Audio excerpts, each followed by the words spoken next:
ఓం నారాయణ ఆదినారాయణ భగవాన్ శ్రీ శ్రీ శ్రీ గొలగముడి వెంకయ్య స్వామి తండ్రి మహారాజుకి జై.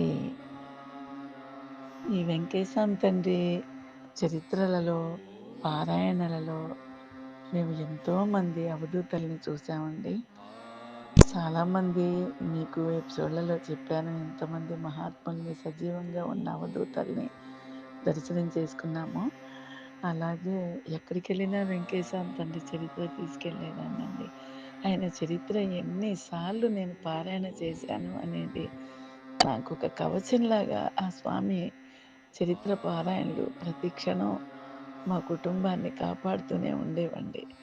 ఎక్కడికి వెళ్ళినా కూడా ఆయన చరిత్ర తీసుకెళ్ళి పారాయణ చేసుకునేదాన్ని. అలాగే ఒకరోజు గుంటూరు మహాలక్ష్మమ్మ అవధూత గారు ఉండేవారండి అక్కడ. ఆయన అక్కడికి తీసుకెళ్లారు, మహాలక్ష్మమ్మ తల్లి దగ్గరికి కూడా. ఆ అమ్మ అక్కడికి వెళ్ళినప్పుడు చూడంగానే లోపల అక్కడ నాకు భయం వేసేదండి. ఆవిడ ఎప్పుడు అదేదో ఏదో వేసుకుని నవ్వులుతూ ఉండేవాళ్ళు. చాలా తలనిండా పువ్వులు, చేతుల నిండా గాజులు, మంచంలో కూర్చుని అంత బొట్టు పెట్టుకుని ఆవిడ అటు ఇటు ఊగుతూ, అసలు మేము అక్కడికెళ్ళి దండం పెట్టుకోగానే పకా పకా నవ్వేదండి.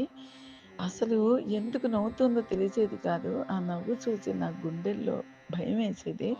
నా మొహంలో మొహం పెట్టి చూడటం, ఆవిడ విరగబడి నవ్వటం. ఎంత పెద్దగా నవ్వేదోనండి అసలు. ఆవిడ ఎందుకు నవ్వుతోందో, అమ్మో! ఏమైందో, నాకెలా ఉందో, నన్నలా చూసి ఎందుకు నవ్వుతోందో మాకర్థమయ్యేది కాదు. నాకు చాలా భయమేసేదండి.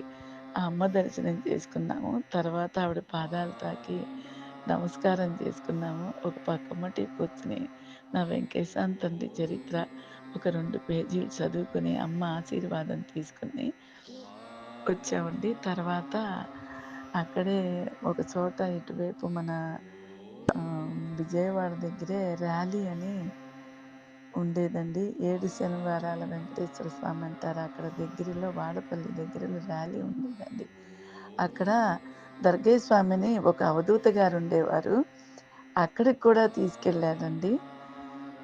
అప్పుడు అమ్మ దగ్గరికెళ్ళినప్పుడు ఈయన ఉన్నారు. మా అబ్బాయి కూడా తెలుసు. ఇక్కడి దర్గయ్య స్వామి తండ్రి దగ్గరికి తీసుకెళ్ళినప్పుడు ఈయన లేరండి. సాయి ఎక్కడ అవధూతలున్నా వెతుక్కుంటూ వెళ్ళి వాళ్ళ దర్శనం చేసుకొస్తాడండి. అంతకుముందు అసలు వాడికి నమ్మకం ఉండేది కాదు. తర్వాత చాలా అద్భుతంగా మహాత్ములు, అవధూతల మీద మంచి నమ్మకం ఏర్పడిందండి. అన్ని దత్తరూపాలు, అమ్మలు గాని, చివటమమ్మ తల్లి గానియండి, అందరి దగ్గరికెళ్ళి చాలా అద్భుతంగా పాపం వాడు దగ్గరుండి తీసుకెళ్ళేవాడండి. అలాగే ర్యాలీ దర్గయ్య స్వామి తండ్రి దగ్గరికి కూడా వెళ్ళాము. అక్కడ కూడా స్వామివారిది కాస్త ఒక 2 పేజీలు చదువుకుని, ఇక ఆయనతో గడిపేవాళ్ళమండి. ఆయన గూడా చాలా వరకు దిగంబరంగానే ఉండేవారు. ఆయన తల్లిగారిని చూసాము. ఆయన దగ్గరికెళ్ళినప్పుడు గూడా సాయి ఆయన్ని కారులో కూర్చోబెట్టుకుని, పోలయ్య స్వామి తండ్రిని గూడా అలాగే కారు కొన్నప్పుడు, పోలయ్య స్వామి తండ్రిని గూడా అలాగే కారులో కూర్చోబెట్టుకుని మొత్తం ఒక రౌండేసొచ్చి మళ్ళీ పోలయ్య స్వామి తండ్రిని దింపేవాడండి. అలాగే ఈ ర్యాలీలో ఉన్న దర్గయ్య స్వామి ఇప్పటికి కూడా ఉన్నారండి ప్రెజెంట్ ఆయన, అవధూత గారు.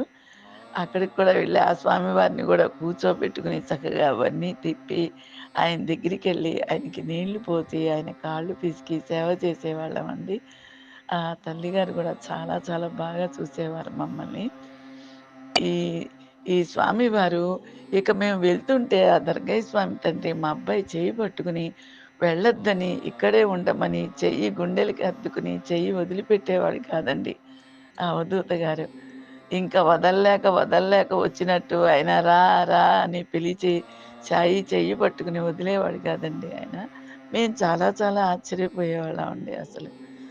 మహాత్ములు నిజంగా ఒకానొకప్పుడు ఈ వెంకయ్య స్వామి తండ్రులు, బాబాలు అందరూ ఇలా వచ్చిన వాళ్ళే కదా! ఎంతమందిని వెంకయ్య స్వామి తండ్రి, బాబా వారు సజీవంగా ఉన్న అవధూతల్ని చూపించమని మేము వాళ్ళనడిగినప్పుడు, మిమ్మల్ని చూడలేకపోయాం తండ్రి అని ఎంతో ఆర్తితో ఆ మహాత్ములిద్దరికీ గూడా నా సాయినారాయణులకి నమస్కారం చేసుకున్నప్పుడు ఎంతోమంది అవధూతల్ని మాకు చూపించారండి.